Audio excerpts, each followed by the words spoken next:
하나님께서 우리에게 자녀들을 주셨는데 이 자녀들이 자라간다는 것은 뭘 의미할까요? 그것은 그 자녀들이 부모를 떠날 때가 그만큼 가까워졌다라는 것을 말하죠. 자녀들은 자라면 모두 떠나가게 되어 있습니다. 아니, 떠나가야 되죠. 새를 숲으로 날려 보내는 것이 새를 진정으로 사랑하는 것인 것처럼 자녀들도 잘 양육해서 떠나 보내는 것이 자녀들을 진심으로 사랑하는 것이. 오늘 본문은 이 사실을 아주 재미있는 표현으로 우리에게 말씀해 주고 있어요. 4절 보시면 젊은 자의 자식은 장사의 수중에 화살 같다라고 말하고 있죠. 장사가 화살을 가지고 있는 이유가 무엇입니까? 그것을 가지고 놀기 위해서입니까? 장식품으로 전시해 놓기 위해서 그렇게 하나요? 아니죠. 장사가 화살을 가지고 있는 목적은 오직 하나예요. 때가 되면 그 화살을 멀리 쏘아 보내기 위해서 그렇게 하는 것이죠. 그러므로 결국 자녀를 양육한다는 것은 다른 것이 아니라 멀리 떠나 보낼 준비를 하는 것이 자녀를 양육하는 것이, 마치 시집 보낼 딸을 위해서 부모가 이것저것을 가르치고 준비하는 것처럼, 방금 새를 진정으로 사랑하는 것은 그 새를 숲으로 날려 보내는 것과 같은 것이다 라고 말한 것처럼, 자녀를 진정으로 사랑하는 것도 자녀를 멀리 떠나 보내는 것이라고 했어요. 자, 그런데 그렇게 하기 위해서 꼭 기억해야 될 한 가지 중요한 사실이 있어요.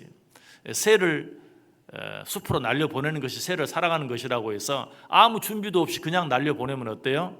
그 새는 죽을 수밖에 없습니다. 새를 숲으로 날려 보내기 위해서는 준비를 많이 해야 돼요. 마찬가지로 우리의 자녀들을 때가 되었을 때 잘 떠나 보내기 위해서는 잘 준비를 해야 되죠. 자, 그렇다면 성경적으로 어떻게 하는 것이 자녀를 떠나 보낼 준비를 하는 것일까? 나는 우리 자녀와 영원히 함께 할 수 없다는 사실을 제일 먼저 인정해야 돼요. 부모가 자녀를 제일 사랑하죠. 그러나 그렇다고 해서 그 자녀와 함께 영원히 함께 있을 수는 없어요. 그러므로 자녀를 떠나 보낼 때는 그 자녀와 영원히 함께 할 수 있는 보호자를 만들어 줘야 돼요. 그분이 누구일까요? 세상적인 지식일까요? 절대 그렇지 않죠. 세상적인 지식, 우리가 이 세상을 살아가는데 필요한 도구가 되긴 하지만 결코 자녀들과 함께 영원히 있을 수는 없어요. 사도 바울이 말하죠. 예언도 패하고 방언도 그치고 지식도 패하리라. 유익한 것이긴 하지만 그 지식도 언젠가는 다 패해질 수밖에 없는 것이, 심지어는 그 지혜가 우리에게 유익이 될 때도 있지만 때때로 손해가 될 때도 있어요. 그래서 세상 사람들이 뭐라고 말하죠? 아는 것이 병이야, 모르는 게 약이야. 때때로 무엇에 대해서 아는 우리의 어떤 지식이 우리에게 손해가 될 때도 있어요. 성경도 그 사실을 인정합니다. 지혜가 많으면 번뇌도 많으니 지식을 더하는 자는 근심을 더하느니라. 그러므로 지식이 우리 자녀들을 보호해 줄 수 없어요. 그렇다면 물질은 어떨까요? 물질은 우리 자녀들에게 영원한 보호자가 될 수 있을까요? 천만의 말씀이죠. 잠언 27장 24절에 뭐라고 말합니까? 재물은 영원히 잊지 못하다라고 말하고 있어요.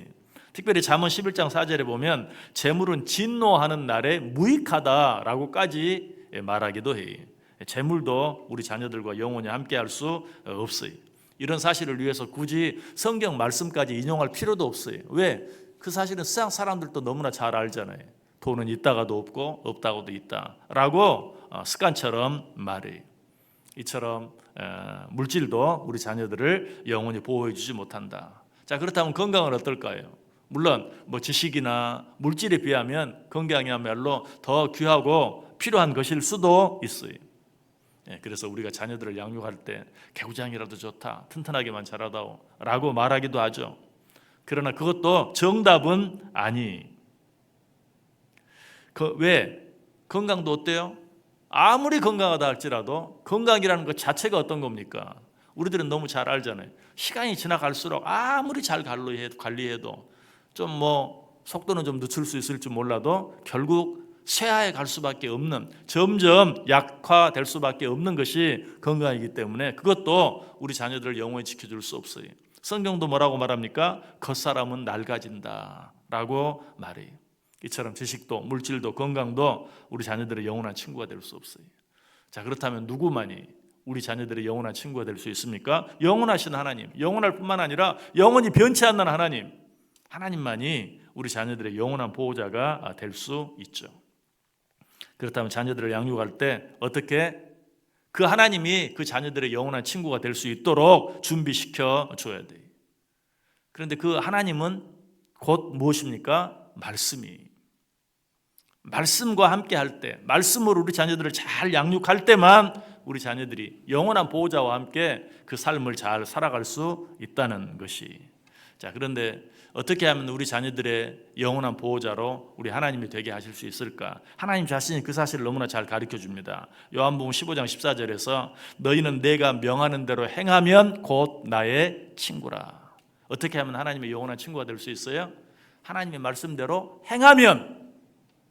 그런데 어떻게 하나님의 말씀대로 행하도록 우리 자녀를 양육할 수 있습니까? 제일 먼저 하나님의 말씀을 가르쳐야죠. 말씀을 알지도 못하는데 어떻게 그 말씀대로 행할 수 있겠어요? 말씀을 가르쳐야 말씀대로 행할 수 있고 말씀대로 행해야 하나님의 영원한 친구가 될 수 있는 것이죠.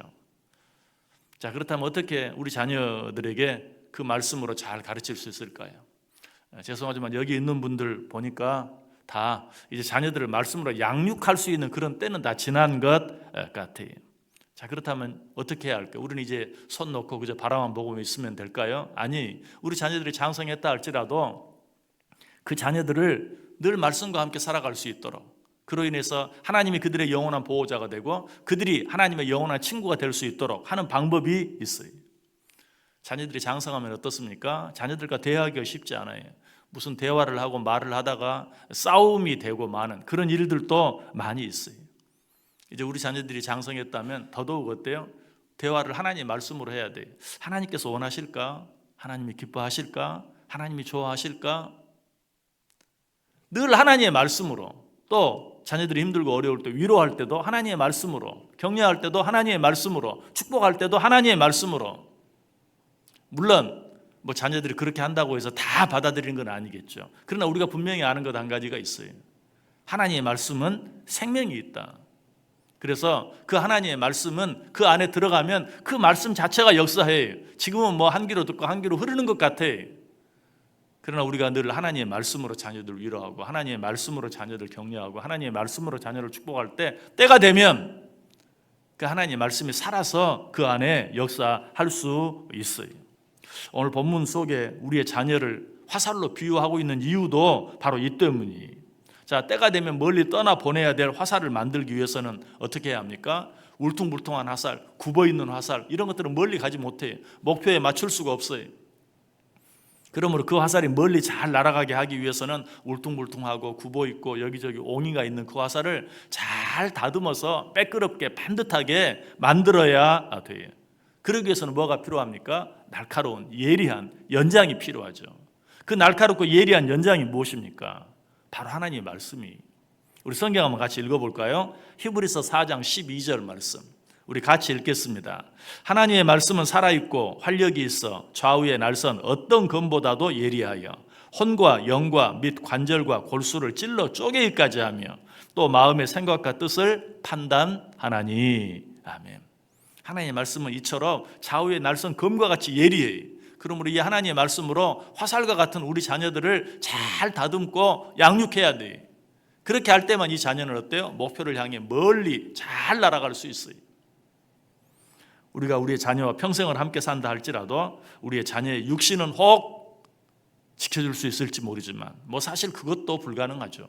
오히려 우리가 도움을 받아야 될 때가 곧 와요. 그러나 우리가 하나님의 말씀으로 그 자녀들을 잘 양육하고 하나님의 말씀으로 위로하고 하나님의 말씀으로 격려하고 하나님의 말씀으로 축복하면 그 말씀이 우리 자녀들을 영원토록 변함없이 끝까지 함께 해줄 수 있다는 것이.